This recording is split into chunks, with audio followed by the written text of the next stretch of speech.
Hi, I'm your friend Claude, And it's cousin Adam. and this is episode 4 of WAMCast. So for the first time, we're brought to you today by the fine folks over at North End Liquor Store, located at 189 Homer Ave in Cortland, New York.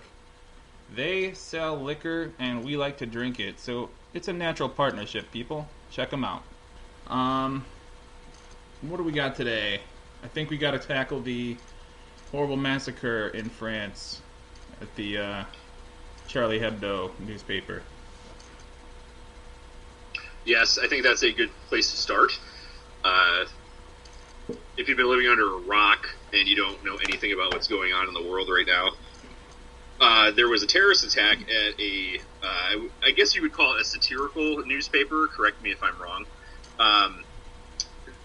This paper was under fire for the past several years because they've been drawing like political cartoons about different religions and stuff like that, and one of them was the Prophet Muhammad. They depicted him nude or something like that, and it was just it was defaming to the religion. But as you know, there are certain freedoms that we uphold in life, and anyway, as I was saying, they published some cartoons that people found offensive. And finally, a radical Islamic terrorist group decided that they were going to put an end to that, and they attacked the offices. They killed 10 of the staff members, and also 2 police officers. In a separate event, there was another police officer killed in a hostage situation where the gunmen killed 4 hostages at I believe it was a kosher grocery store. And all these were related. The people knew each other, and 3 of the suspects are dead. And the woman that is the suspect is on the run. They believe she's in Syria right now. So, so that's basically what happened. And it was pretty tragic. These people were just exercising their freedom, and, they didn't expect it. And now they're dead because they voiced their opinion and made fun of something that other people didn't think was very funny. So, what would you like to add to this? It's disgusting. It's horrendous. The important thing is to do as the staff at this particular newspaper has always done, and just continue to press on and continue to defy what this ridiculous group of extremist Muslims tries to push on the rest of the world.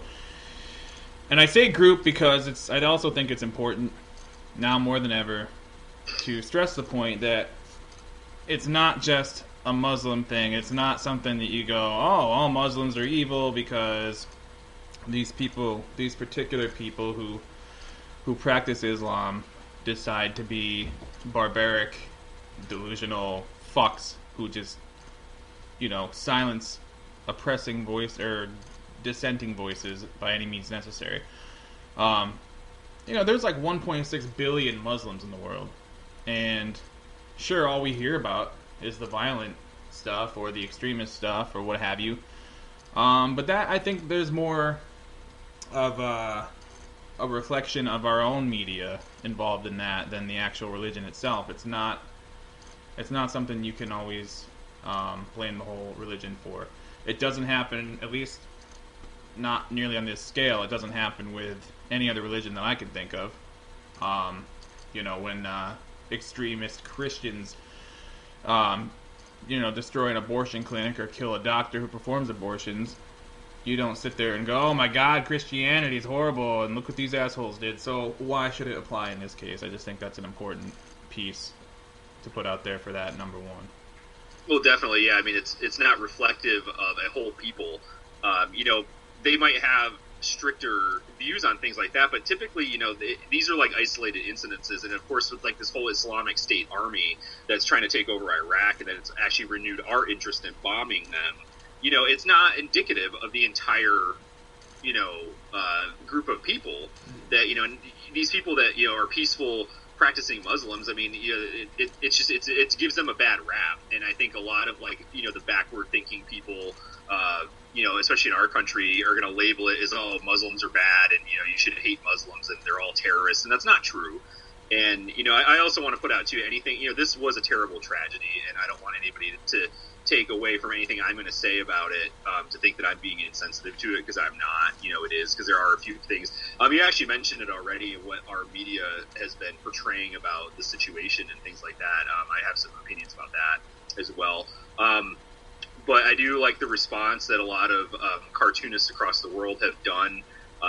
There was an article that I did comment on. It's under my Facebook string that was on Addicting Info that you saw, where cartoonists, were showing that basically the pen is mightier than the sword, and people are going to continue to use their pens even in the face of tragedy like this. The whole point of terrorists and terrorism is to change your way of life. It's to scare you to stop doing something that you would normally do, and it is a way to oppress your freedom. And these people are standing up and saying, you're not going to stop us, even though you killed these 10 people and these innocent civilians that were just doing their job. So I think this response was great. Like I said, some of the cartoons were basically the pen is mightier than the sword, as I've already said, and there were, they showed a terrorist holding a gun, but there was like hundreds of pens and pencils pointed at him, things like that. I thought the responses were good. So yeah, some of those were pretty clever. Obviously it's a horrible situation to have to be clever about, but it's always nice to see what different and unique ways professional artists can come up with to basically give the middle finger back to somebody. Because, if artists have been doing anything consistently over time, it's certainly that. Telling the man to fuck off, essentially. Which I think we all support here in this show. Yeah. I think it's also pretty, honestly, opinions vary, I'm sure, but the people at that newspaper are, in a lot of ways, heroes. I mean, to have to go to work every day. I mean, look, there's two sides of it. One side would say that they're inciting this kind of nonsense. But right. That's what freedom of speech is all about. That's what living in a free society is all about. So, these people go to work every day knowing that there are people out there who disagree with them to this level, who are willing to fucking take it. And, I mean, they're risking their lives every day, essentially, by just putting out and publishing their paper. This isn't the first attack they've suffered. In 2011, they were firebombed. The whole offices were firebombed, and then they just kept pressing on anyway. I mean, that's ballsy, and I don't know a lot of Americans. Obviously I don't know them personally, but I don't know if a lot of Americans would be able to do the same thing day in and day out, knowing that at any moment it could all go crazy like that. And that is kind of the most pure form of defending your freedoms that we have today. Short of engaging in an actual war. Obviously it's a side topic, but in my opinion, there isn't a war that's actually fought for that purpose anymore. That's what we're told, but let's be honest. It's not like the days of World War II when every single person in the country was involved in the war effort in some way.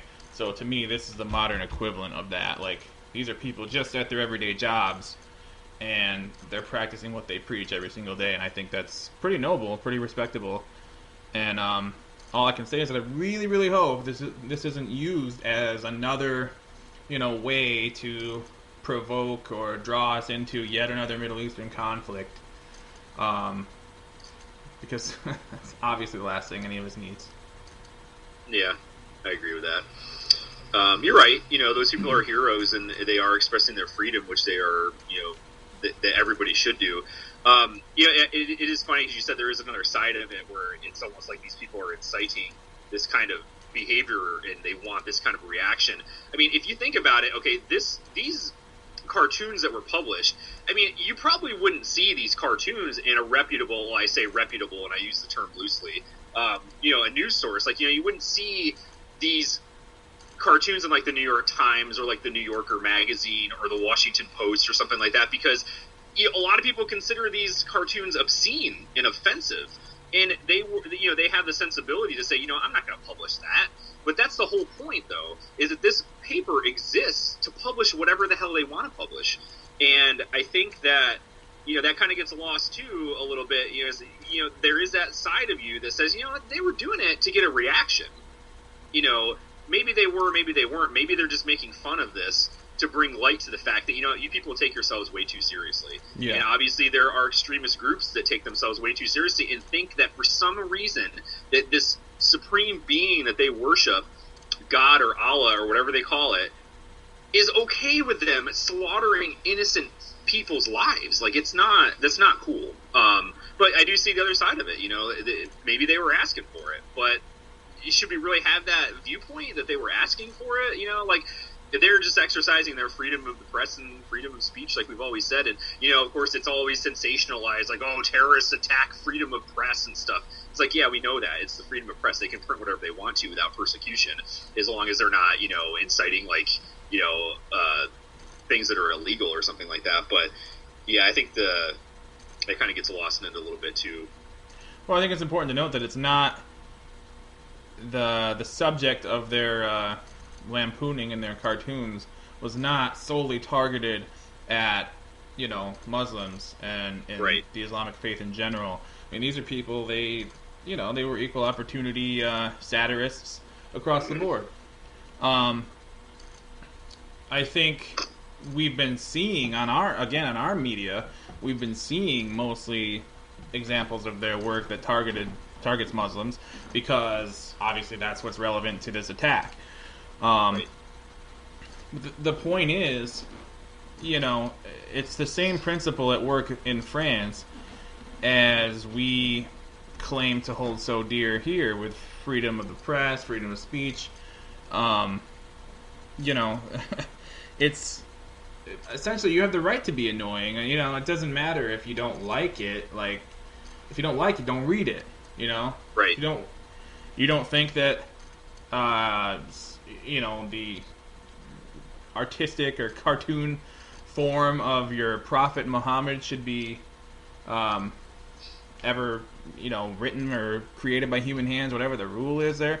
Don't do it. But one of the quotes from I think it was the editor of this paper, Charlie Hebdo, I think one of the quotes from him was something along the lines of, I live under French law. I don't live under Quranic law. So right. I'm not held to your standards, and, that's the whole point, is you cannot impose your will on the world.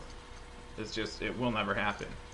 And the more, in my eyes anyway, the more we placate this and respond to it with violence, fight fire with fire, or try to kowtow by censoring ourselves, the more we just encourage that type of extremism to gain a stronger foothold, and the more we step backwards in our own progress.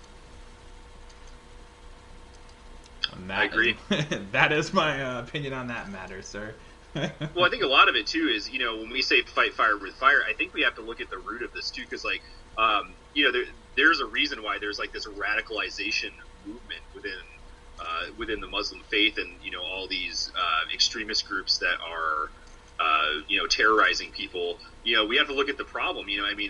What is making these younger people that are following a faith turn to radicalization and turn to extremism?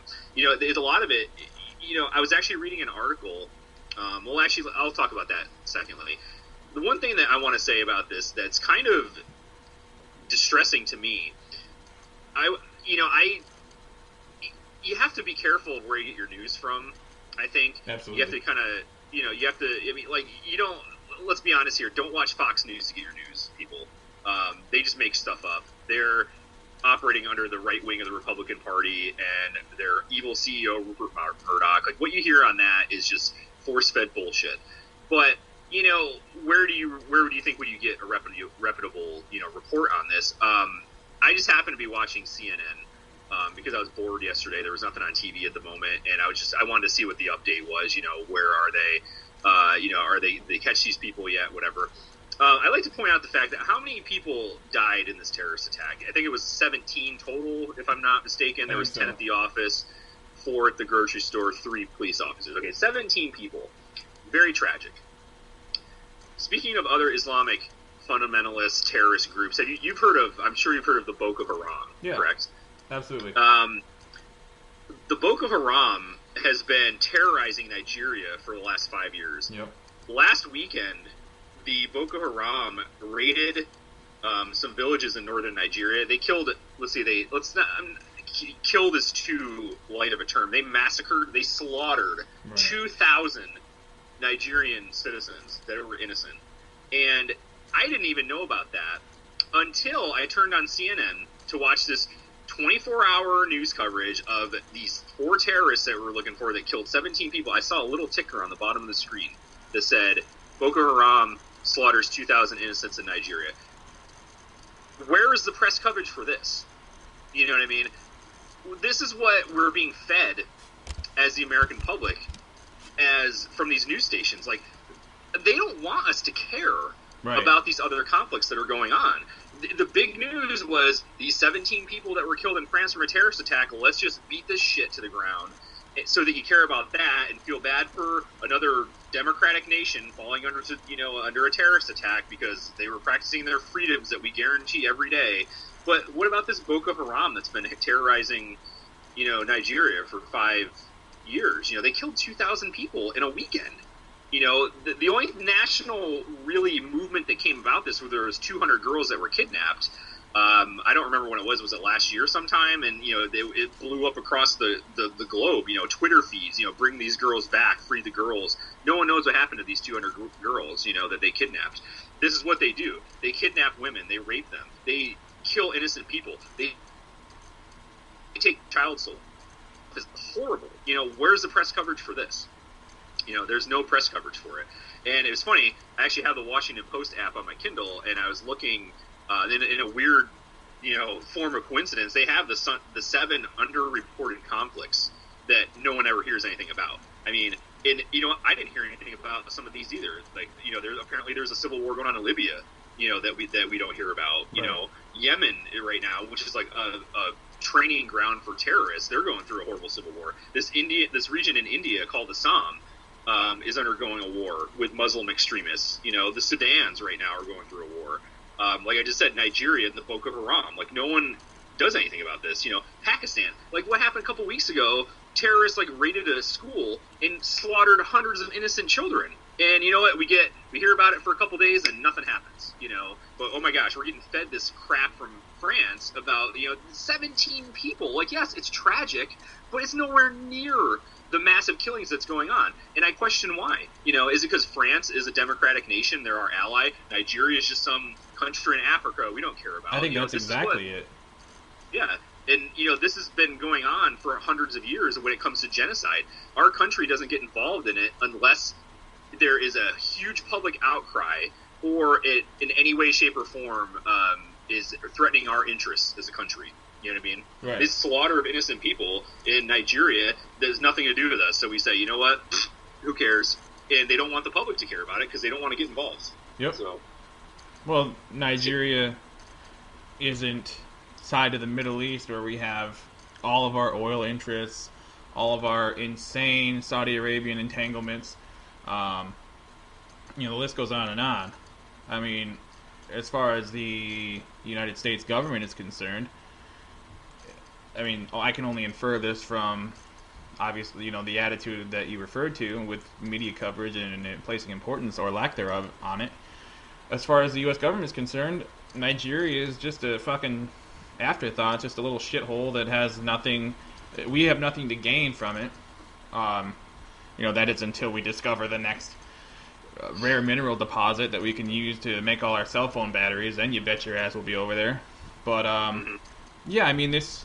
the interesting thing too is the Boko Haram is also an Islamic extremist faction, and I guess the darker shade of brown means that we should just ignore it. I'm not really sure, but I do believe that because they attacked a place like France, which is considered an ally, which is considered a like-minded state, and obviously they're tied to the Middle East where all our interests are. I believe that is why the focus is on them. I think Boko Haram broke through a little bit when they're the group that was responsible for kidnapping like over 200 girls from a school in Nigeria. And to this day, they are still missing, and the leader has openly come out. That act sparked a hashtag on social media called Bring Back Our Girls to try to raise awareness and like try to actually get them back. But the leader of Boko Haram has openly mocked the whole hashtag campaign and has said essentially that they've all been sold off into slavery of different kinds. And just continues to run roughshod over that part of the world. And they're also still comparatively smaller, like this whole ISIS thing that's swallowing the Middle East. The biggest territory that ISIS controls right now is a city of 2 million people. The biggest territory that Boko Haram controls is, I think it was 20,000 people that's in their direct control. So, I mean, I'm not trying to say that they're not a huge problem. I'm just, in sheer numbers, I think that could be another reason why they're not getting the attention that they should be. I mean, because obviously, what's going to happen the longer you ignore it? They're just going to keep growing and growing. They've already, set up their own, sort of, I mean, I hate to say judicial system, because there is no justice, but they certainly pass laws and they make regulations for people. They're even launching their own currency how I don't understand how. I don't know. I guess it's just frustrating to learn about it because it's absolutely unbalanced where the focus and the priorities of the world are. I don't know. Again, I'm not for interventionist action or preemptive action on the part of our government, but there are certainly diplomatic steps that can be taken that are not being taken. It's pretty crazy. It's kind of brings up another topic that I read about recently, which is weird because the article I read was published a little over 2 years ago. It's called the White Savior Industrial Complex. Have you heard of this theory? No, I don't believe I have. I'll explain a little bit of where it came about. Like we were talking about with Boko Haram, the country of Uganda in Africa was under kind of like they have a legitimate government with a military, but there was another insurgency with another Boko Haram group. I'm not really sure where their ideals are rooted. I'm not sure if they're Islamic or whatever. But anyway, the guy that was terrorizing this country, his name was Joseph Kony. And apparently, you've heard of this guy, right? Yeah, because there was a video that came out. It was called Kony 2012. Yeah. And basically what it was doing was trying to raise awareness of this and get public interest up so that we would intervene and try to help Uganda get rid of this guy. And a writer, his name is Teju Cole, wrote a piece for The Atlantic, and I read it online, who was writing about the White Savior Industrial Complex. He, as much as he agreed with Kony being someone who is bad and needed to be getting rid of, people that are of privilege, and it goes back to the whole white privilege thing, and that whole thing. Because the guy that did this video was a white guy, and he just works with children that were in Uganda, and he heard about this guy and was wondering why this is allowed to be happen. So basically, he kind of compares it to, if you see a homeless person on the street that's hungry and doesn't have clothes, what's the first thing you want to do? You want to feed him, and you want to give him clothes. You want to do that, and it gives you this feel-good feeling that you did something right. But what basically his argument is that he can't just go over there and get rid of this guy and then everything's fine.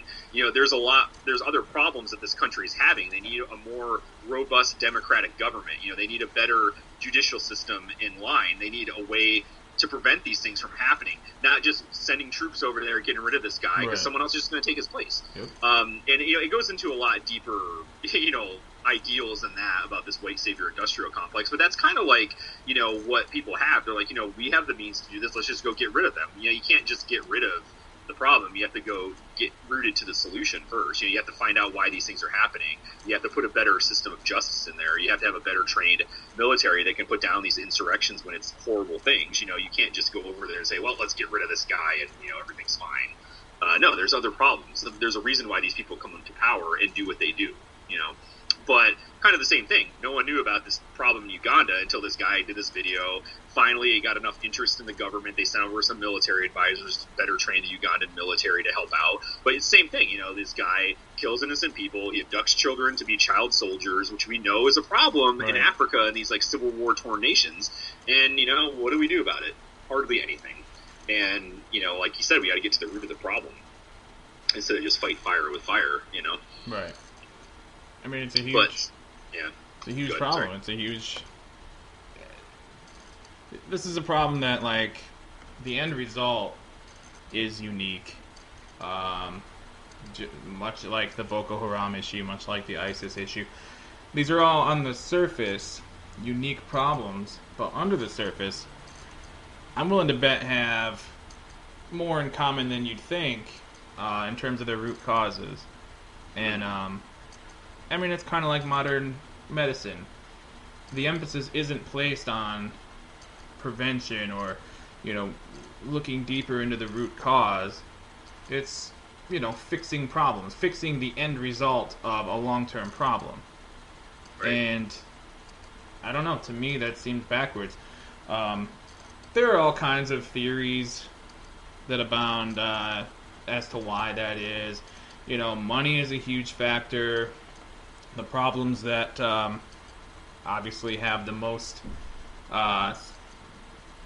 for the most potential gain by whoever is looking to quote unquote solve them seem to get attention first. A lot of things come back to money. A lot of things come back to what's in it for them, profit motive, what have you. It's just that I used to feel like our society in America was maybe not alone, but certainly near the top of societies who thought and operated this way. But the more you look into world news and the more you do some digging, it seems like it's just a human problem. It's not a cultural problem. It's not a race problem. It's a flaw in humanity. Human beings are still just animals, and often pretty shitty ones at that. So I think that we could all stand to benefit from a more comprehensive approach to stuff like this instead of trying to just put a Band-Aid on a wound, basically.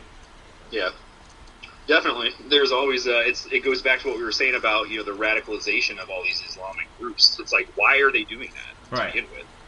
Let's not, instead of reacting to everything that's happening and go bomb. I mean, yeah, ISIS seems to be a legitimate threat at the moment. So I understand that we look like we're helping these people by helping them bomb them, but we're really just looking out for our own interests. If this had nothing to do with us, we wouldn't be doing that. We're like, well, sorry, and it kind of goes along with the whole Israeli, the Palestinian, the Gaza Strip, all that, utter nonsense, and just blatant oppression of people. Israel is one of our strongest allies, so we kind of just go discrimination and you got to work out your own problems there, do what you got to do, and it's no, we need to be no, you are oppressing a group of people for no reason whatsoever except for the fact that you're arguing over a religion. It's no, you have to coexist with other people. You can't force people to believe what you believe. That's why there's 4 or 5 major religions, and there's so many different sects of those religions that look at even Christianity. You have Catholics and you have non-Catholics, and the non-Catholics you have Protestants, you have Methodists, you have all these different ways of looking at it, and it's obviously you can't even agree with people over your own religion. So it's why it's just, it boggles my mind, just this this massive brain concept of, oh well, a million people think this way, oh, hive mind. We are turning into the Borg, like you said last time. Star Trek reference for you. Anyway, if you have nothing else, we should move on to something else. This is just making me upset. So well, it does seem that the one thing they all have in common, all the conflicts and the issues we've been talking about, is that the people that are lashing out and the people who get caught up in it, look at their lives. They're all in horrible parts of the world where, survival day to day is a big question mark. They live in, if they have housing, it's horrible. I can't say most, but a lot of them do not. These are all the places where people are just, it's living misery, essentially. They're open air prisons, basically. And what do you have left at that point? You've got literally nothing to lose. And obviously nothing is going to happen to drastically improve any of those things within their lifetime. I think we all need to ask ourselves what we would do in that situation as well. Yeah. But moving on, so obviously we're extremely small fish in the podcasting sea. You can't even say pond anymore. Mm-hmm. It's something that's clearly catching popularity, catching momentum in this country, especially. And I don't know. It seems to me that it's sort of, like I don't want to say it's exactly like ham radio, but it's, it's like an everyman enthusiast activity. I think it started that way anyway, and I think that as podcasting has become more and more viable, in terms of gathering listeners and also being able to sell advertising, more and more major media conglomerates are starting to kind of take notice and starting to launch their own. And I take exception with that. I think, it's hard enough for kind of the average Joe to do something creative or to start a business or, any kind of self-sustained endeavor. It's hard enough to do that as it is. When you're just competing with a guy from down the street or, another state or whatever. But now you've got, you're not just competing against regular people, you're competing against major corporations with endless money who can put out the best quality product without even blinking an eye. And, they can have a staff, they have professional editors on call. I mean, these are already people who create traditional media content. And it's frustrating and irritating when, I guess they mobilize their troops to tie it back. And just make it that much more difficult for everybody else. I mean, I guess everything's fair game. We're in capitalism after all. But I think it's irritating. What do you think? It is irritating, and one glaring example that I ran into a few days ago, actually before you even brought the subject up, I was just looking at, I believe I was on Yahoo Sports or something, and I was looking for scores about the playoff games. And I guess in one of the games there was a couple articles about a controversial penalty that was taken away from Dallas. And it was almost like the refs kind of rigged it so that Dallas wouldn't take the penalty and they would win the game. And because Dallas Cowboys viewership is the one of the biggest viewership bases that the NFL has. Anyway, and in this article, if you want to call it an article, they just said, "Oh, listen to the NFL Sunday podcast here where they go over this call." And I'm like, what? Are you telling me that, and I can't remember what network it was, if it was the NFL network or if it was ESPN. But I'm like, give me a break. You got a podcast, for this? You've got to be joking me. Right. And that was my first thought. It was you and your corporation that already has, a billion, gets revenue in the billions of dollars for whatever kind of advertising you get, whatever. What more money can we make from this? And right. It's like us, we do this for fun right now. To me, it's, I don't know. It's essentially this, it would be the same thing as if, the world started really pushing towards, alternatives to, fossil fuels, gasoline for cars, sure, that's an issue and that's happening, but I'm talking it started catching on big. I mean, that's ExxonMobil suddenly fucking, building wind farms and putting solar panels up everywhere or something. I mean, to me, it just comes off as a desperate struggle, for a corporate giant to maintain not necessarily a monopoly, but very, very tight control over a certain market.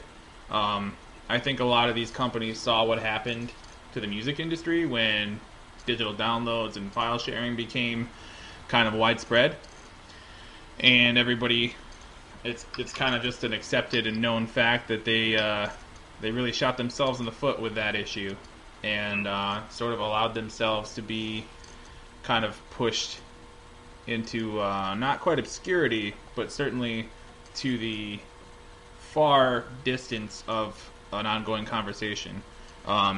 Really missed the boat on the chance to offer music digitally. They tried to fight it instead of embracing it. And I think there are a lot of parallels to be made with that in this issue. But yeah, obviously I'm complaining because I'm the little guy, you know, I'm on the shitty end of it, but I guess that's why I don't head a major company and never could. Because I don't have the instinct that says, you know, oh, that little fledgling operation is, they got, you know, another couple hundred listeners. We better put our boot on them. You know, it's just, why?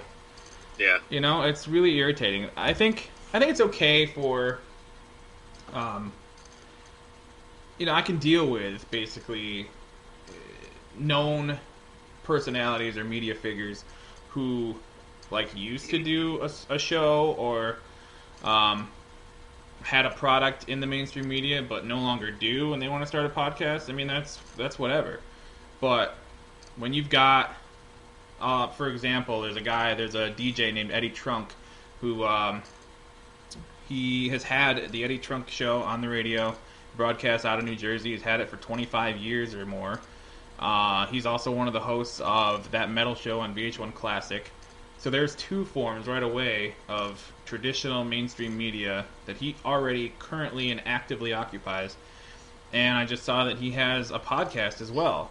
Now, I don't know if he's just taking a portion of his radio show and chopping it up and putting it out on like iTunes or whatever and calling it a podcast, or recording separate content for it. But to me, it's like you're an active mainstream media personality, like, and you've already got two shows in that arena. Why do you need to then come over into this one?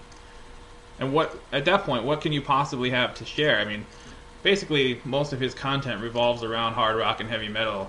That's what he plays on the radio. That's what he talks about on VH1. And obviously, that's what he, you know, deals in the podcast. I mean, at what point does it become redundant just to, I don't know, just to take up a spot that could go to someone else, I guess. It just kind of frustrates me. Right. Well, what do you think about, you know, other known, like, celebrity personalities, like, you know, say, for instance, like Kevin Smith, or like Joe Rogan, who both have, like, really successful podcasts? I mean, yeah, I can kind of see what you're saying. Like, you know, I guess, like, Joe Rogan, who, if I'm wrong, I mean, he was a comedian to start out, right? Like, he's still an active stand-up. Right, he's an active stand-up comedian. I know he's kind of big into, like, you know, Ultimate Fighting Championship, and he kind of, you know, gives his opinion and corresponds with that as well. You know, Kevin Smith's a very successful director. He's basically one of the pioneers of, like, the indie film, you know, where he financed it himself and became wildly successful, and now he's a mainstream, you know, movie director. Like, what do you take any exception to that kind of podcast? You know what I mean? Because, like you're saying, I mean, like Eddie Trunk, you know, he's already got two shows where he talks about music, and now why does he need a podcast? It's kind of like, and to me, it's kind of the same thing. But as you look at Joe Rogan, you know, he doesn't do a stand-up comedy show, you know, 3 times a day, 7 days a week, you know, 365 days a year. Kevin Smith puts out maybe a movie every year or two. You know, is that different because they're not, you know, constantly doing something? Well, it does sort of fall under the same annoying guidelines, I suppose. Those two specific people, I personally give a pass to for a couple of different reasons. With Joe Rogan, I feel like he, you know, he's no longer, he's sort of, he's given up his mainstream acting career, and he even kind of speaks out against it now. He's no longer the host of Fear Factor. His sitcom gig on News Radio ended, you know, decades ago. He has no interest in being in movies, really, anymore. He is a commentator on UFC television. But to me, like, that's not his show. He's more of an employee who's just kind of paid to talk about one specific thing for the duration of one specific event. The podcast is different enough for me where I can be okay with it. Especially his. He does a 3-hour show, and he is able to delve way more deeply than anything on the mainstream media into different topics. And you know, he's offering something unique through that, so it's a little easier for me to swallow what he's doing. Kevin Smith, I give a pass, I think, because number one, it's clear that he's not just treating the podcast as like an afterthought, like extension of his empire kind of thing, just to like, oh, don't forget about me, you know what I mean? I feel like that's my issue with a lot of those other mainstream media entities, is that, you know, they have their shows that you know and love or whatever, and then it's like, oh, people are podcasting, I guess we got to do that too. I mean, Kevin Smith has like a podcast empire, essentially. He has like 12 different podcasts, each talking about and exploring different topics. He's not on all of them. And honestly, I think most of his mainstream work is drying up. His last few films have been pretty low budget, pretty, not necessarily self-financed, but very small in-house operations. So, to me, I don't know. I guess perhaps I come off hypocritical, but that's why I give those two guys a pass. I'm more bothered with stuff like ESPN, you know, like you mentioned, or things that are just like active, daily shows already, that you're just carrying what you do already over into a podcast, essentially just to say you have a podcast. And if that's not the intent, I mean, I'm not in the room when they have the discussion, so I can't pretend to know. But that's the way it comes off to me, and that's why I am annoyed by it. Yeah. Well, I mean, I get what you're saying. I think I give, Joe Rogan, Kevin Smith passes because I actually like their podcasts. I like their content. Right. Like you said, Joe Rogan, who is a comedian, he talks about tons of stuff on those podcasts. And, I mean, he has a little bit of a celebrity status, so he can get, people like, another comedian. Like, I listened to one with Amy Schumer. Right. He had a noted scientist / atheist, Cara Santamaria was on it one time, who's a very insightful and intelligent person, and they talk about they weren't being funny about everything. They were talking about serious issues, stuff like that. And you're right. I kind of give them the pass because I guess that makes sense of what you're saying. Like the go corporate lifestyle of like ESPN, who is actually owned by Disney, or like the NFL Network. They stopped. The billions of dollars that are involved with NFL, like, why do they need to have this other outlet they don't even need? People watch it. It's like, you hear something like NFL, I mean, there are so many football fans, they'll watch it, they'll listen to it, whatever, they'll buy it, because, it's NFL. Well, I think that's the other thing for me, is that, Joe Rogan is self-financed. I mean, he has sponsors, but to get the podcast started, and to, have all the equipment and produce it every day, I mean, he does it out of his house. He's not like working for anybody else. He's not like the puppet of some giant endless money pit corporation that can just come in and snatch up all the like best airspace or whatever. Obviously, it's not airspace on in the internet. It's limitless, whatever. But I guess what I mean is there's a huge difference in resources between the two, and I think that's sort of what levels the playing field for me. Kevin Smith as well. Yeah, they have sponsors too, but again, that's self-created, that's self-generated. It's not like when he was making movies for Miramax, they told him, hey, we'd like to get our foot in this podcast door. We think you should go and, do this for us or whatever. It wasn't like that. Like, he's working for himself. So I think, for me anyway, it's a little more easy to respect something like that than it is to just be another arm of a major corporation sticking itself into somewhere else. I don't know. It's getting my goat. Getting my goat.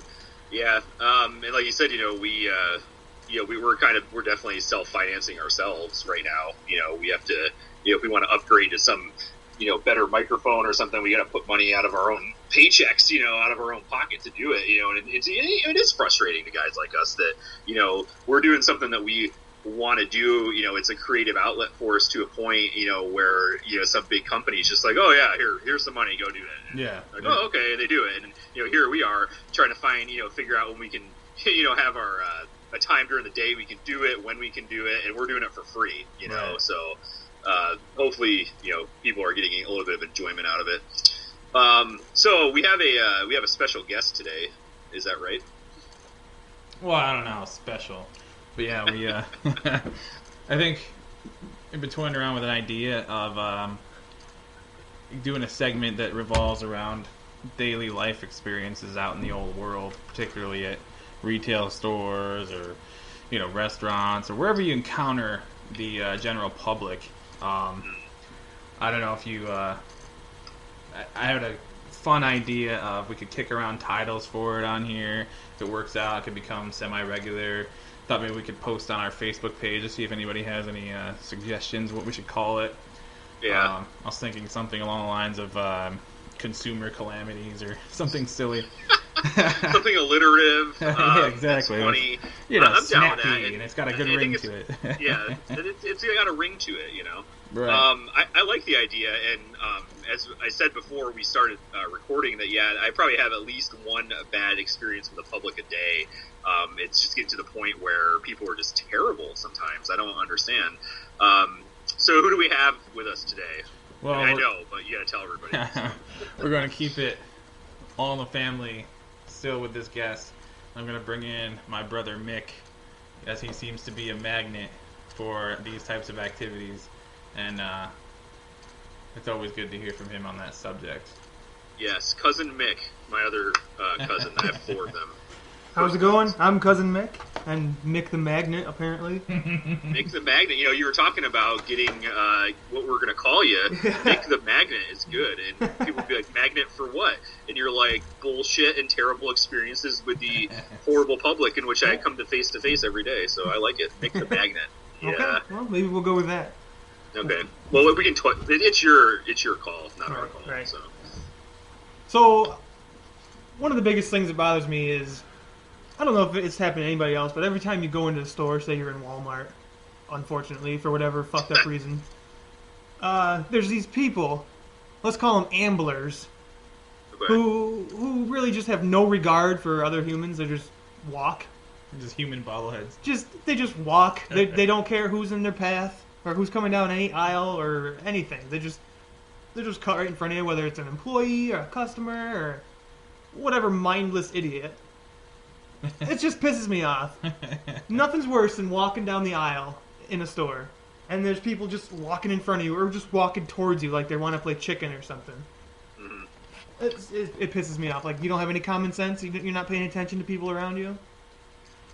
No, they have a shopping agenda, and they are there to accomplish it. Except they don't, because they're always just looking at random nonsense, just paying attention to anything but, like, what's critical for their successful navigation of whatever aisle they're in. Right. Well, that kind of behavior I liken to being adult children. Yes, exactly. Because, kids do that. They just freaking walk wherever they want to walk. They don't care who's around them. They flail their arms around. When the kid throws a temper tantrum, he's on the ground kicking and screaming, and he kicks whoever's walking.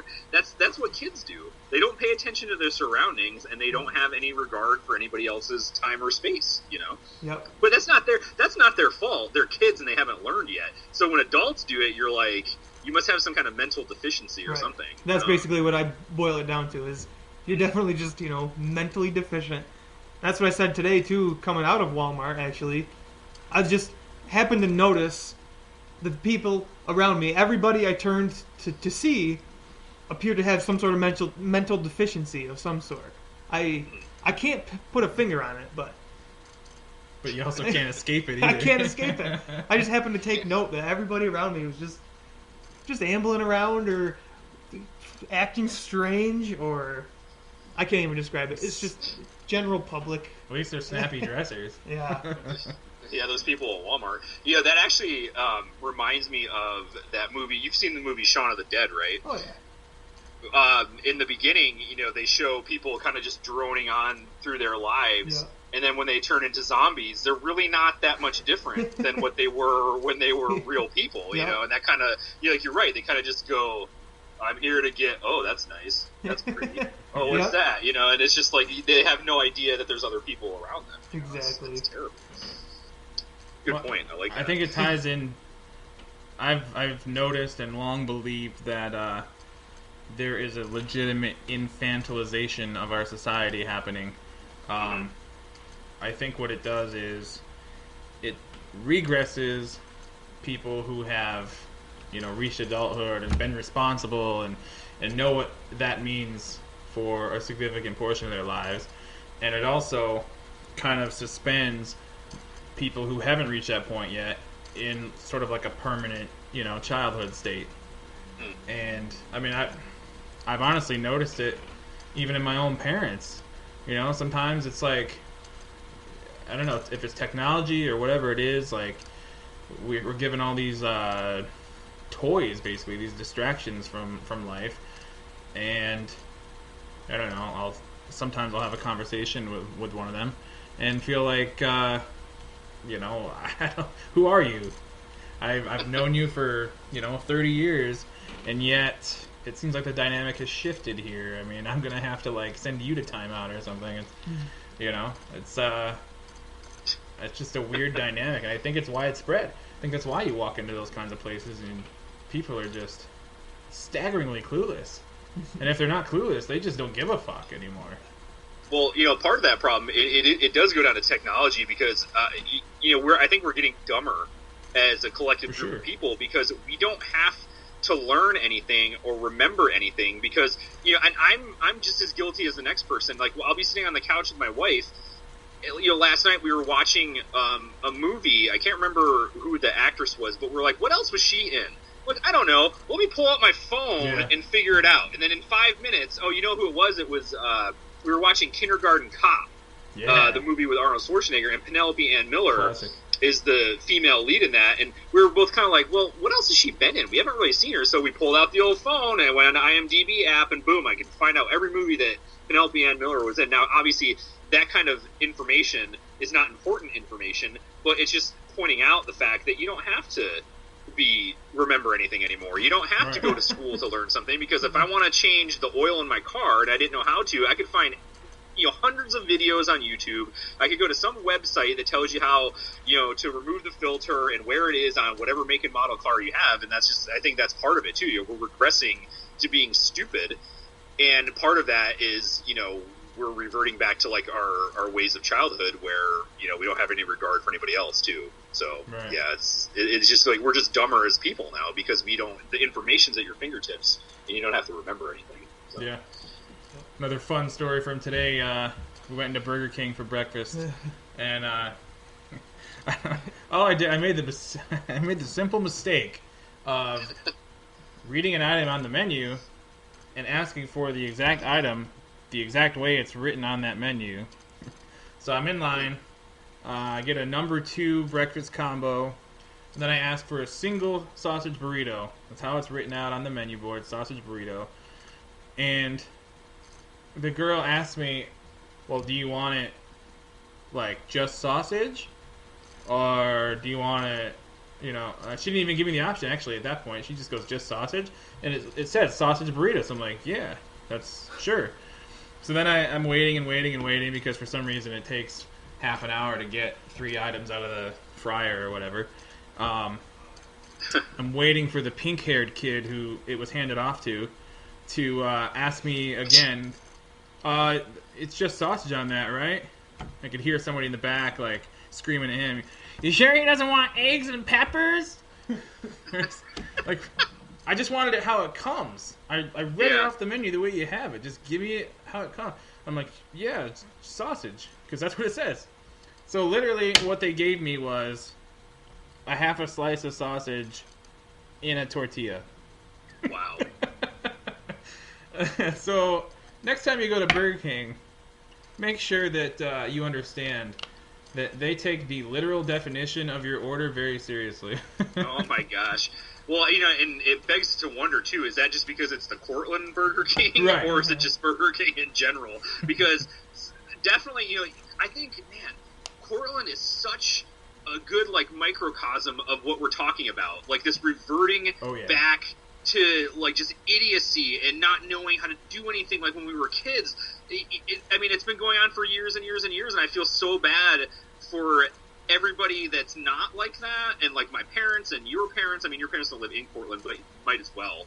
Yeah. You know, everybody else is just like, man, like, leave. Like, you know, you should run for mayor and just, like, completely just change the landscape of that place. Like, I'd vote for you, man. I'll tell you what. But, man, it's such a good microcosm. But, yeah, that's ridiculous. Like, why would they even ask you, I want a sausage burrito? She'd be like, well, do you want just like, why don't you just shut up and push the little button on your screen that says sausage burrito, and then I'll get what I freaking ordered. You know what I mean? Like, the best part about it is it required, that's exactly it. It required no additional thinking. It was perfect. And yet, she had to just make it more complex than it needed to be. Yeah, like, I mean, I've worked in a version of food service retail. Like, I was the manager of a Barnes & Noble cafe where we were basically like a Starbucks coffee house. Right. And, you know, you'd get your coffee snobs that would want something specifically. But you know what? They would tell you they wanted it specifically. You didn't ask them, oh, well, did you want non-fat milk or whole milk with that? It's like, no, if you didn't give any kind of, like, extra, you know, instruction, just make it the way it's supposed to be made. You know, there's no point in that whatsoever. You know, it's ridiculous. Like, if someone asked me for a latte, I'd be like, okay, and I'd make them a latte the way I'm supposed to make it, because they didn't give me a special instruction, you know. But that's what happens when, you know, you have people that can't think. Well, it's funny because Burger King specifically, their slogan's always been "Have it your way," and apparently that means you can have your way, but only after you select from a list of thousands of options for the simplest item on the menu. This list, but nothing outside the list. You know. I mean, what's to stop them from asking for a soda? Well, actually, I was gonna make it a ridiculous, exaggerated, humorous claim, but honestly, I've gone in there, and they have multiple types of fries now. So I mean, you have to deal with that question for that even. Can I have some fries? Oh, do you want the low-calorie crinkle cut fries or the whatever they're called, Satis fries? God. Or do you want the traditional fries? It's just like, I don't know. What can't I just come in and get what you got? I mean, I don't know. It's silly. Yeah, man. Clearly a first world problem. It is a first world problem. But God damn it, we don't know any better. So I live in the bottom rung of the first world, so these are my problems. Well, that's how they label you. Don't follow the labels. You know, rise above, man. Whatever. What other problems are we running into in the public besides terrible Burger King people? Well, I've got a lovely. I've got a recurring dumpster diver. I got a dumpster out behind my apartment, and like clockwork, every Sunday there's a guy who just fucking heaves himself right over the side down into it to just dig for treasure. And I hadn't seen this guy before, but I came face to face with him today. Actually, I was coming out so we could go to get our breakfast, and as I was coming around the corner to get in the car, he was coming around the other side of it, and we almost ran into each other. And he has, if you think Mike Tyson had silly tattoos in his face, this guy has about twice as many. Oh, wow. So it's kind of sad that he goes around and digs in dumpsters, but he can't even do it anonymously, because how many people have such ridiculous face tattoos? Like, oh, there's that guy who dumpster dives all the time. We've actually, because he does it out back of the restaurant. I live above the restaurant I work in.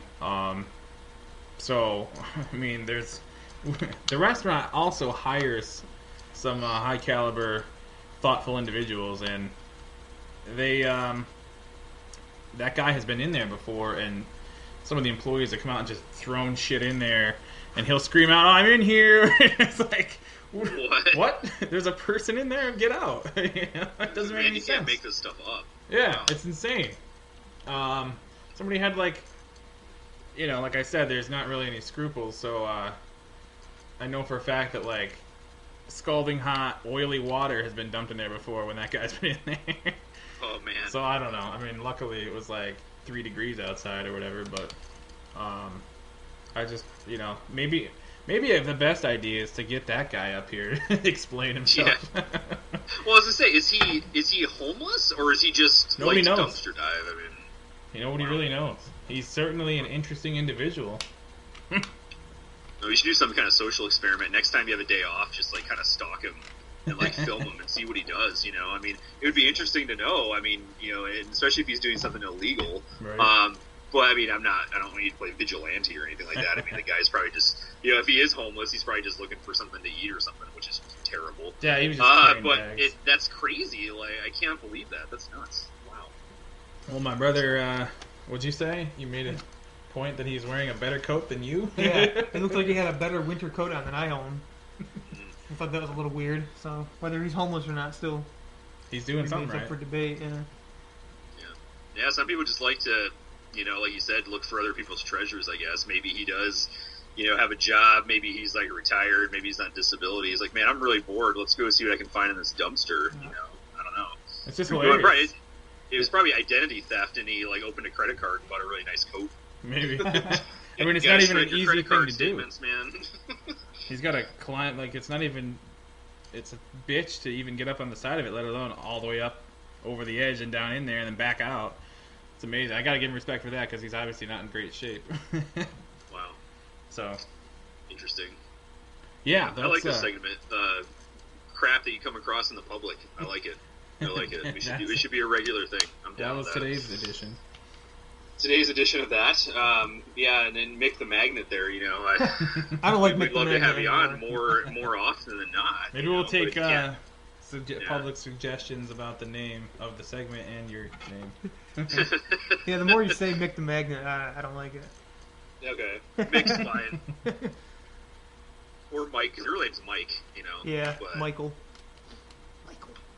But anyway, Michael Marcy. Yeah, you're not a junior though, which is kind of weird. Does that mean you just have a different middle name than your dad? yeah, Okay, so That's like it. you. Okay. I always wondered about that. yeah, I'm not a Never really junior. thought to ask you until right now. Well, now you know. Okay. Well, what's your middle name? You don't have to tell me if you don't want to. My middle name is Charles. Oh, like my dad's, yeah. And what's your dad's middle name? Albert. Albert, yeah. So I'm kind of glad I'm not a junior. Yeah. You got That's Big so- Mam and Mam Jr. Big Mam, Little Man. I like it. That's cool. All right. So what else do we have on the topic train today? Oh, I think that's actually... I think that's trademark, Mr. Rand's show. Anyway, Uh-oh. what else do we got going on? I mean, I feel satisfied that I've gotten my rants off my chest. You might want to bring it on home unless you've got anything burning on your brain for this week. Well, entertainment-wise, we've kind of been straying more towards the political current events discussions the last couple of podcasts. So, Indeed. I wouldn't mind talking about a couple of things in the movie world right now, if you don't Always, mind. let's hit it. I know, like I said, this is going to be a topic of conversation over and over and over again on our show. But we got a little bit of Star Wars news I wanted to throw out there. We're down to about 330 some days until until the release of Episode 7, and yes, I am psycho and counting it down on my whiteboard at work. Well, let's just put it out as a disclaimer real quick that anybody who isn't a rabidly obsessive Star Wars fan should, this is your get out of jail free card right here. This is your train stop because we're going hard. Right? The movie's being released December 18th. And, well, since this whole thing has been happening, there's been, J.J. Abrams is notorious for keeping his plots secret, and, this was no different with the Star Wars. And, of course, there's been quote-unquote leaked plot details. There's been rumors about stuff. I can't really get into all of the rumors that have come out about the movie, but one of them being that Luke Skywalker is actually going to turn into a bad guy. A lot of the, I guess, like the rationalization for that was because his dad, Anakin Skywalker, did the same thing. He was a good guy, he turned into a bad guy, he eventually redeemed himself. Why wouldn't it be the same with him? I don't like Which. Yeah, I don't know. That's kind of dumb. I mean, just because his dad was like that, it's a unique situation, and we can get into the intricacies of the plot if you want, but I think it's just kind of stupid to throw Luke Skywalker back into the mix of Star Wars movies and be, oh, he's a bad guy. So that was one of the rumors that he goes into exile for 30 years. While he's there, he comes across and turns into a bad guy. That's just one of them. There were plenty more, but I read an interview with Oscar Isaac, who is an actor in the new Star Wars movie, and if you've seen this teaser trailer, he's actually the X-wing pilot. I guess his character's name is Poe Cameron. Not that bad as far as made-up Star Wars names go, but still a little bit to be desired. Right. But he did say that all these plot rumors you've been hearing about are completely false. Right. So I think that's good news, because a lot of the plot rumors I'm hearing suck. So, I mean, that could be his way of saying, yeah, these aren't really true, but it really is, and he's kind of throwing you off so that when you forget about it. But if it's true that these plot rumors are false, then that's good news. I think we're kind of, I don't know. I mean, we've discussed Star Wars all throughout the years, and what would be a great story and whatnot, and all these ideas I hear aren't that good. So, well, I feel like that's what ends up happening a lot with these really big franchise movies. Is the established pattern at this point is they have their initial run, their 2-3 movies or whatever that kind of become beloved and well known, and then they wait decades and they start the train up again, and everybody leaves the theater going, what the fuck was that? I think that's what happened with the Star Wars prequels. That's, in my opinion, that's absolutely what happened with Indiana Jones and the Crystal Skull nonsense. So I think that there's every reason to be afraid of that happening here on paper. We've mentioned before some of the reasons maybe to not worry about that so much, but obviously when we're not behind the scenes, we don't have any other indication other than the director is a big fan and he's stated publicly that he's gonna really try to emphasize practical effects this time over just the CGI fest that George Lucas loves. Yeah, those are very encouraging pieces of news, but until there's something a little more concrete to grab onto, it's hard not to just be like, oh man, this is gonna be bad, because there's so much precedent for it. What are some of the other what are some of the really wackier rumors that you've heard besides the Luke Skywalker thing? Anything real crazy? Well, that's probably the wackiest of all of them. I mean, that's you're talking about, one of the most loved heroes in all of cinema, Luke Skywalker. You're going to make him to a bad guy, so you can change it up a little bit and shock us. That's probably the wackiest idea I've heard. I've heard other, minor rumors about the plot. God, you could go into this for hours, but I guess the voiceover in the trailer is supposedly Andy Serkis, who is most well known as being the motion capture actor of Gollum in the Lord of the Rings books, or I'm sorry, the movies. I just read the books. I'm all in book mode. And he's also Caesar, the ape on Dawn of the Planet of the Apes, or the CGI versions of the Planet of the Apes. I guess he's supposedly some Sith Lord bad guy, which is fine. Those kind of rumors and stuff aren't really, I think, what Oscar Isaac was talking about. Right. I said, we could talk about the plot rumors, but the craziest one that I heard was the Luke Skywalker one. There was a plot rumor that Darth Vader's going to be in it, and I'm assuming it's going to be a flashback sequence because he is most definitely dead. He was burned to a crisp at the end. Some of the concept art that came out, you see a hooded figure holding up the burned mask of Darth Vader, so obviously someone has found his armor or his body or something. I'm going to start a couple rumors myself. As you know, I've been watching this new animated show on Disney XD called Star Wars Rebels. Yeah. It takes place 5 years before. I'm actually, there are very few things that I like that are Star Wars outside of the original movies.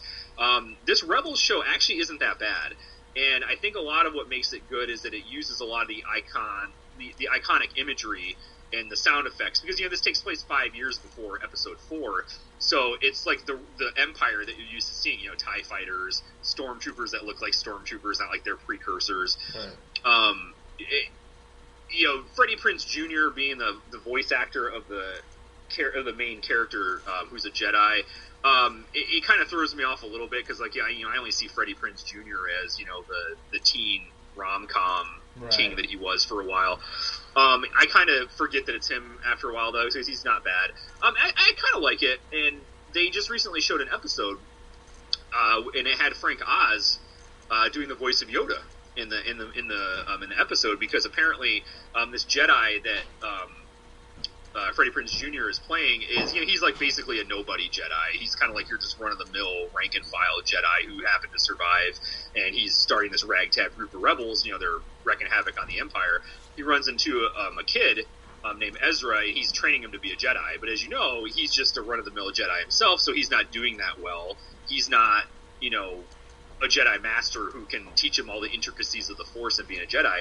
So one of the tests he gives them is they find a Jedi temple that's on this planet that they use as their home base, and they go in there, and apparently Yoda senses them and comes to them as his voice in spirit. He's not dead yet; he's in exile. Right. So a rumor, I'm thinking, so he's still alive at this point. He hasn't died like in Return of the Jedi. So one of my points is why would Frank Oz just randomly do Yoda's voice for a cartoon? Perhaps he's doing something else, maybe with the movie. So I'm hoping that maybe we'll see the ghost of Yoda in this. Obviously Alec Guinness is dead, so you can't really have Obi-Wan Kenobi come up in spirit form. But Frank Oz is alive and well. Even if he wasn't, you could have someone impersonate the voice, because Yoda was a puppet and then later a CGI character in the prequel trilogy. So I think that would be pretty cool if he showed up. A little bit more of the old school putting in with the new school. But other than that, there aren't really a lot of crazy rumors that I've heard, and a lot of them have been squashed already. So, all right. Well, WAMCast is the official source, starting right now, for the Frank Oz possibly being involved in Episode 7 due to his involvement in the recent cartoon. Hashtag bring back Yoda. Yeah, spread it like wildfire, folks. Yeah. How do you... I really haven't seen... I've seen barely any of the Clone Wars cartoon that preceded this one, and I've seen none of the current one that you speak of. But as somebody who has seen both and, can give an opinion on both, I'm curious to know what you think of how the new one compares to the Clone Wars, because a lot of the stuff I've been reading is of the opinion that the Clone Wars was one of the greatest handled Star Wars things ever outside of the original trilogy, and basically a lot of the fans are angry because Disney really botched, once they bought the Star Wars property, they really botched the handling of it and essentially just pulled the plug unnecessarily out of nowhere and then just launched their own, which is the current one now. So what do you think about that? I think when it started, I didn't like it that much. They actually, when the Clone Wars cartoon came out before that, they preceded it with a 2-hour animated movie that was actually released in theaters. It introduced the character of Ahsoka Tano, who turns out to be Anakin Skywalker's apprentice. And it gets into this thing that I have a problem with really any kind of property that does some kind of movie or book or comic that says, okay, this takes place at the same time as what you're used to, but in a different area. So they have these things that I call throwaway characters, and Ahsoka Tano is obviously a throwaway character because she is not depicted in the movies at all. Right. And it's never talked about Anakin Skywalker having an apprentice. So, of course, I get into this whole thing where I'm like, freaking throwaway character. Like, what could you possibly do with her? I mean, she's obviously going to have to die, or she's going to go off into some other part of the galaxy that, is not being depicted in the movies, so that's why you didn't see her.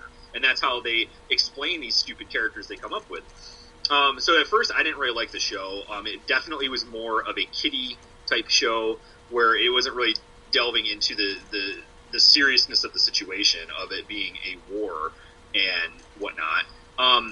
In my opinion, it got better as it went on, and it started to tackle more of like the serious issues. We're talking about a movie property here, but Right.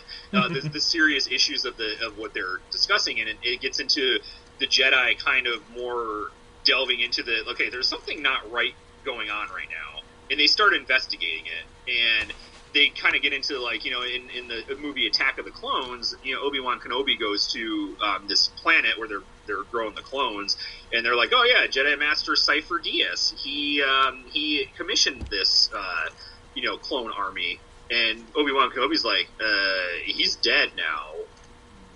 What?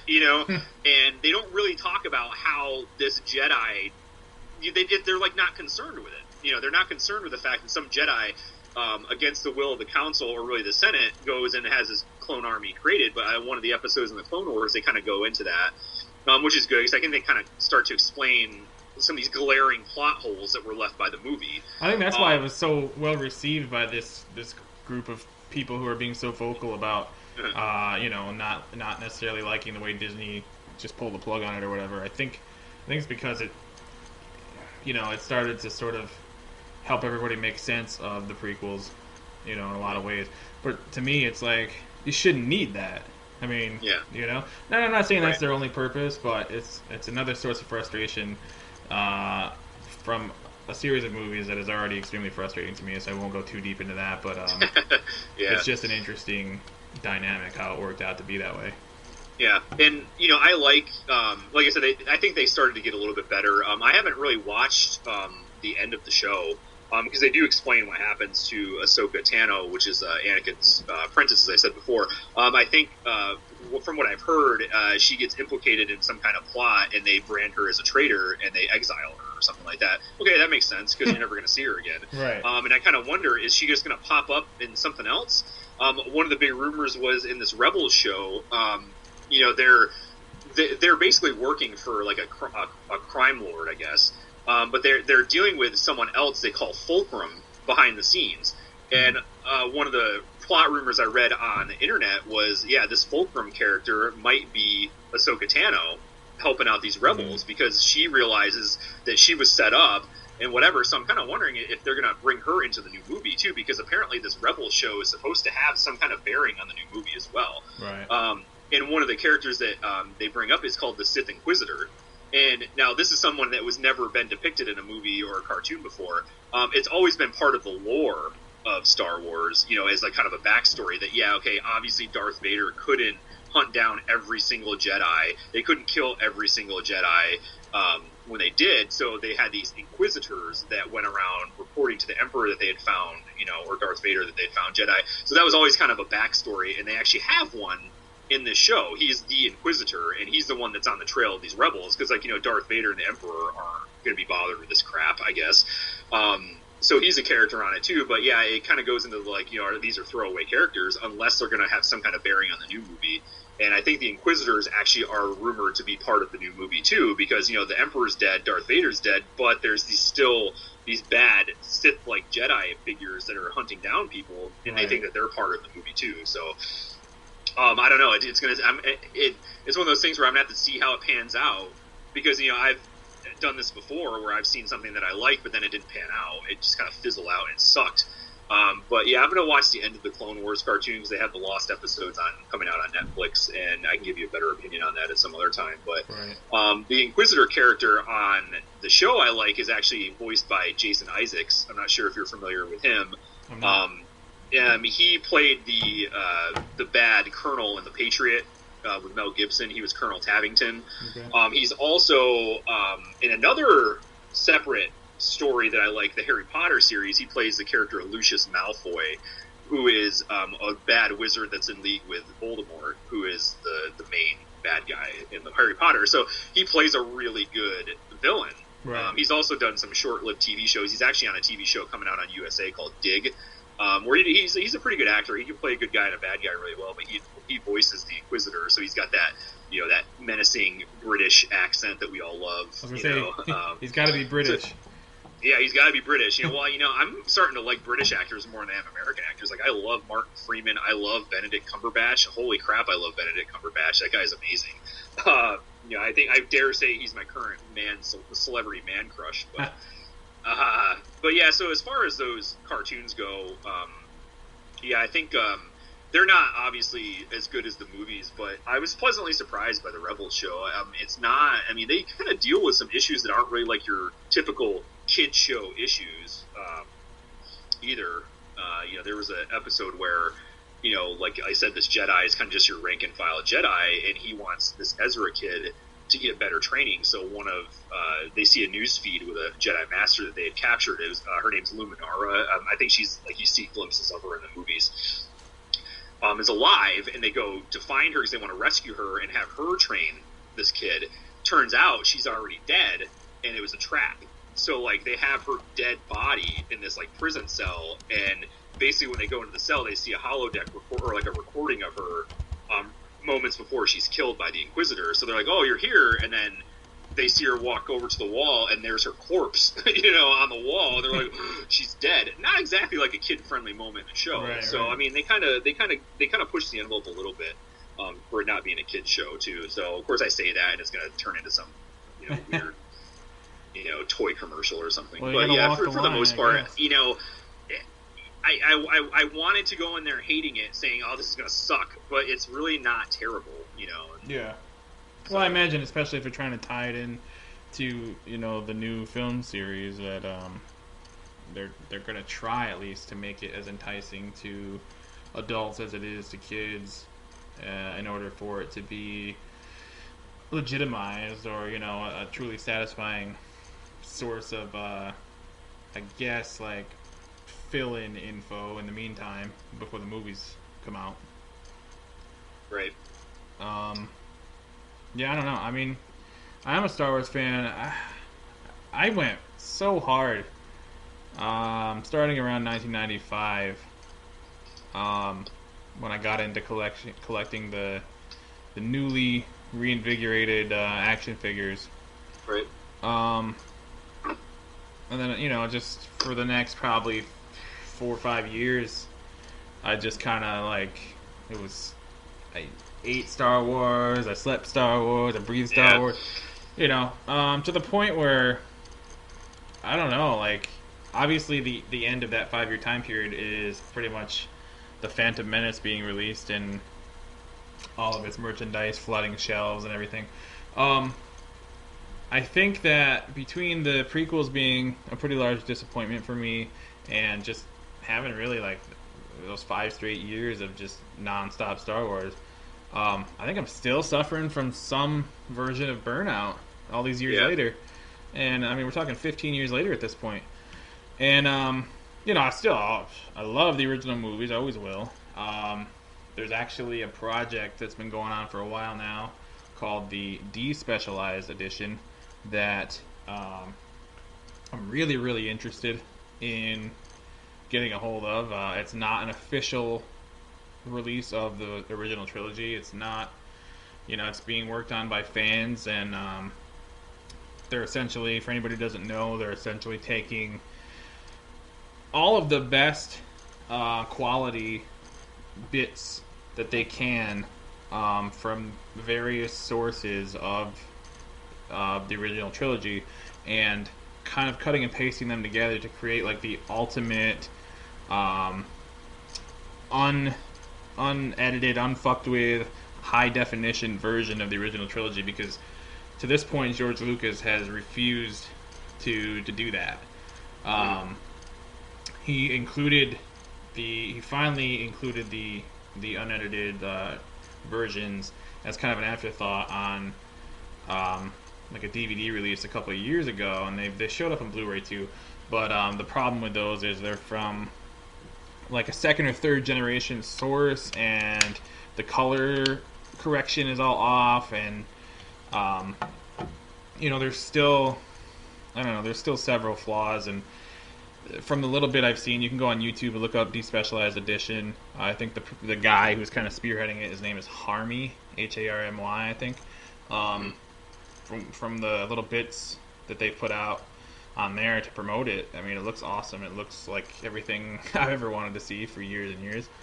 I think Disney did actually announce that they do plan to put out Blu-rays of the the original ones along the same idea. I don't know if they're going to go to quite the lengths that this project has gone to secure like the best source possible. I guess time will tell. I'm sure they'll put that out at some point leading up to the movie, probably real close to Christmas time of this year. So I'm definitely looking forward to that. But I haven't been able to really bring myself to check out much of the extra media involved Star Wars, but it sounds like I might want to check out this new cartoon. Yeah, I mean, I think you should do it just for like the experience of maybe getting ramped up for the movie. Yeah. Actually, it'll be a good segment next time. I can go through a list of like 4 or 5 things that weren't the original trilogy that I actually like, and then kind of just snowball into things I don't like and why I don't like them. But yeah, that's funny because you were talking about that DVD release. I do have those DVDs. I bought them because they had, it was advertised. They had the original theatrical version on a separate disc. So I still have those. And I'm kind of curious because I did remember watching them, like you said, and it was kind of weird. Like the colors and stuff were kind of messed up. So, I mean, what I think that I would want would be, when those VHS tapes were released around 94, 95, or wherever the thing was the original One Last Time, and it was like his digital remastering of the original trilogy, which I thought was fine because he didn't add, the scenes into it and stuff like that.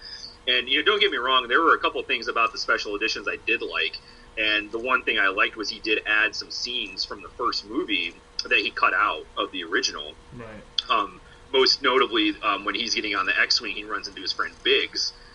Because, he mentions Biggs twice in the movie, and then he kind of has like a little bit of an emotional reaction when that guy dies in the X-Wing, and you're going, why? Like, who is that guy?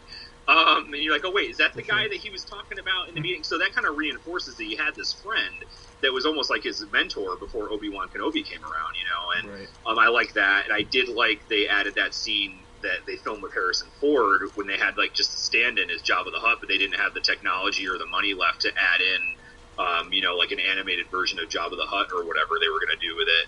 I did like that, but yeah, I hated like that overdoing of like the special effects again, where he went to CGI. I know in the Empire Strikes Back, like he did that scene where he refilmed the Wampa Snow Beast, like a guy in a suit, and you could totally tell that it was like just filmed. And he was like, he gets up, he's like, "What? Is he awake?" Like, no, like you didn't. The whole point of that scene was that like you didn't really see what it was that got him, and then he got it and ran away, and you were fine with it, Right. And don't even get me started on Return of the Jedi. That whole sequence with the band was just like the worst thing I've ever seen. Like, oh my gosh, like what did he do that for? Well, Return of the Jedi in particular, kind of. I think as as you progress from the first film on through up to the last one, I think the amount of manipulation and altering things just escalates. And I think Return of the Jedi in particular, the special edition version, is kind of, in a lot of fans' eyes, Return of the Jedi itself, even without being altered 20 years later, is a subject of debate, is kind of ripe for ridicule because of the Ewoks being involved and all that stuff. So it almost, all the things that Return of the Jedi kind of gets picked on for anyway were just enhanced in that. And like that particular movie it's bookended by that crazy scene in the beginning, like you said, with the band inside of Jabba the Hutt's palace, and all of a sudden there's this new silly song, this new musical number with this totally computerized alien like sticking out like a sore thumb singing this ridiculous song. And then at the end, again, they, I guess they thought they were trying to like bring down the level of goofiness by changing the Ewok Celebration song, but instead it just, again, it sticks out like a sore thumb, and it's kind of jarring. To me, it takes you out. I guess if you've never seen the original Return of the Jedi, then it doesn't matter. But if you grew up your whole life with that, I don't know. What they essentially do, for anybody who doesn't know, is The Ewok characters kind of sing their own celebration song at the end of the movie for beating the Empire. Spoiler alert. Yeah, they call it the Yub Yub song. Yeah, That's what it was. That's Like fans Yub of, Yub. right. Yeah. And then they replaced it with like a children's choir or something, and all this like highfalutin orchestral score and whatever. And it's you still have the same footage of the actors and the Ewoks interacting in celebration to this awkward song that has no attachment or appearance otherwise in any of the movies, and I don't know, it just seems really bizarre to me. So it's not right. Well, it's not really like a celebratory song, like the Yub Yub song was. Yeah. So you see them all dancing around and stuff to like this like very slow beat, like you said, choir-y, orchestral type, it's like song. neutered and melancholy almost.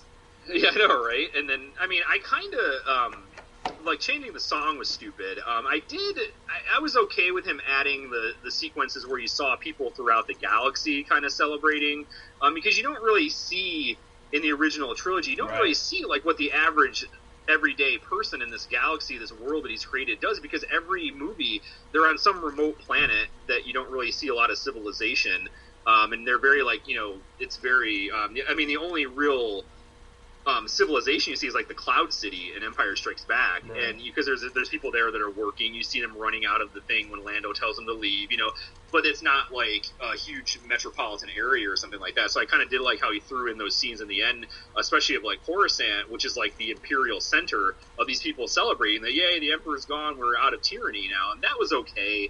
I didn't have too much of a deal with it, but what I did hate was he added Hayden Christensen as the spirit of Anakin Skywalker, which makes absolutely no sense to me, and I just don't understand why he would mess with that, and it's just that's basically like another version of the special edition that was added even later on in, like, what was that, the Blu-ray release? Yeah, I think it was the Blu-ray or DVD release Right. that they did. It was some special release of it. He added that to like a DVD Blu-ray version. And yeah, like the original special edition that sucked anyway, he didn't do that. It was like the original actor that was in the Darth Vader costume when he took the mask off, and that was his dad. Right. That was added later on. Yeah, I've to this day I've only seen the first round of special editions. I have yet to. I will not ever bring. I just won't watch that version. I don't need to see that. I think it's fucking stupid.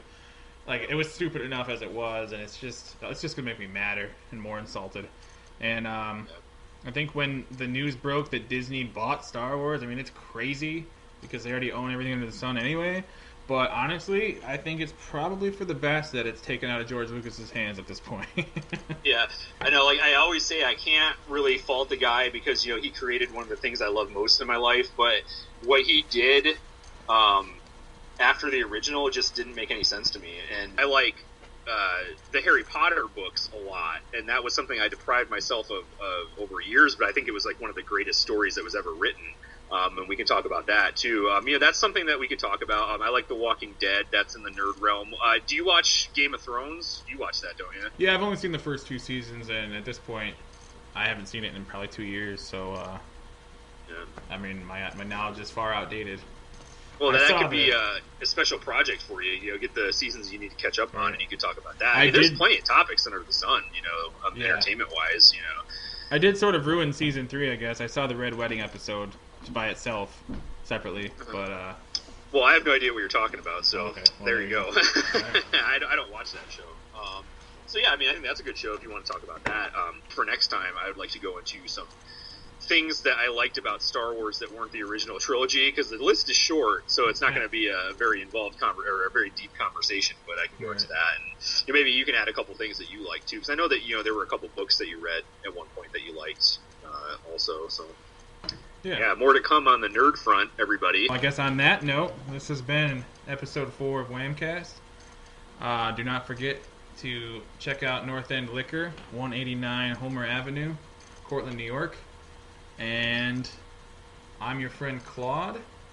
And I'm Cousin Adam. And we will see you next time. Thanks for listening.